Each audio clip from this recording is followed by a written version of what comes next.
Opponents note that while Planned Parenthood has 700 clinics across the country, there are actually up to 10,000 other clinics available to women, with over 1,200 of them federally supported.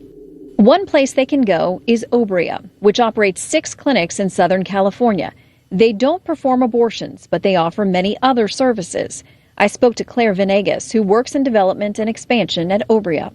We have almost 35 years of experience delivering life-affirming health care. Is this truly an alternative to Planned Parenthood? Absolutely. We offer everything from pregnancy tests and ultrasounds to cancer screenings, HIV testing, STD testing and treatment, as well as prenatal care. And we also treat women where they are emotionally. We want to make sure that they feel comforted and understand that we're there as a resource no matter what decision they make. I would say the majority of the patients that come in have only one option in their mind just because they're scared. A lot of times it's abortion, and so we educate them about all of their options, abortion, parenting, and adoption. Ruthie Burke is a nurse who works for Obria. We make sure that before they leave the clinic, they're well aware of each decision, and if they choose that, what they're going to be getting into after that. We don't want them to leave feeling like we pressured them to make a decision.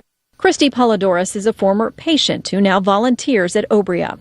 As this all was playing out, you mentioned there was a lot of pressure in your life, those who wanted you to have an abortion, and you actually had an appointment at Planned Parenthood. The father was telling me that I needed to. My ex-boyfriend, who I had been with for 4 years and I was still close to, was telling me what to do.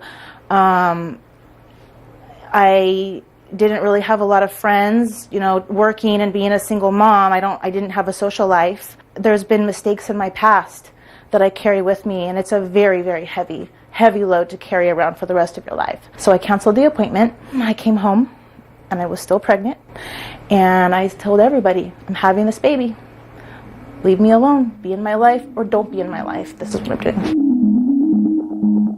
Some of Obria's patients have already been to Planned Parenthood, like Danielle Stoneberger, who went there as a single, pregnant 19-year-old. So at the point that you sought out Planned Parenthood, you were 11 weeks into your pregnancy. When you got there, what were you met with? What kind of options were you given? I was just simply asked if I had already made my decision or not. And when I said yes, they left it at that.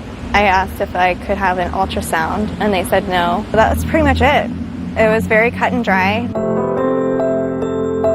Danielle got pregnant again, but this time she went to Obria. How did you end up at Obria?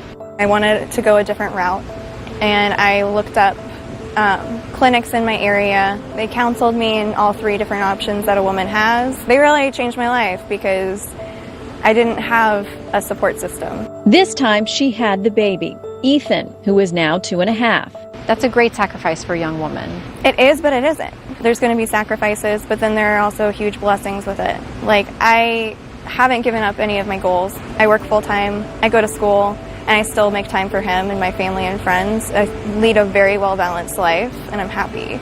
I wouldn't do anything differently because it led to my son, and I really straightened out everything for myself.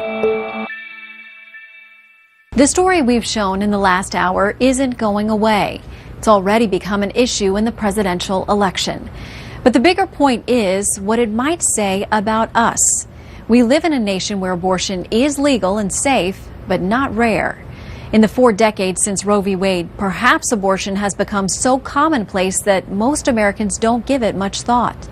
If the activists behind these videos have accomplished anything, it might be that they've given us all something to think about. That's our show. Thanks for watching. Good night.